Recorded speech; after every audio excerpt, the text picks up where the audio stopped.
গত বছরের ৫ আগস্টের পরবর্তী ঘটনা প্রবাহ নিয়ে নির্মিত হয়েছে ওই ফিকশন দ্য চেয়ার। শেখ হাসিনার সরকার পতনের পর গণভবনের চেয়ার, টেবিল, ফ্রিজ সহ অনেক কিছু নিয়ে যায় সাধারণ মানুষ।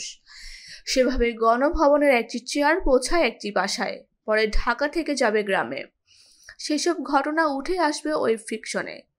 ক্ষমতার অপব্যবহারকে কেন্দ্র করে এই ওয়েব ফিকশন জানালেন পরিচালক মাজেদুল ইসলাম। তিনি বলেন, একটি চেয়ার সাধারণ মানুষকেই বদলে দেয়।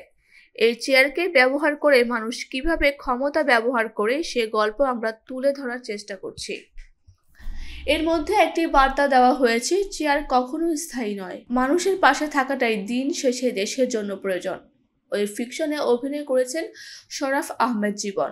তিনি জানান, একটি ন্যায় ভিত্তিক সমাজ গঠন করার জন্য মানবিকতা জরুরি।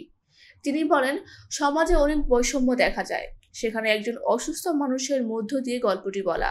যে ব্যক্তি এই চেয়ারে বসার পর পরিবর্তিত হতে থাকে। পরিচালক জানান, ৫ আগস্ট গণভবনের অনেক কিছু মানুষ নিয়ে যায়। সেই ভাবনা থেকেই তিনি গল্পটি বেছে নিয়েছেন। দ্য চেয়ারে আরও অভিনয় করছেন লুৎফর রহমান জর্জ, দিলরুবা দোয়েল, পার্থ শেখ।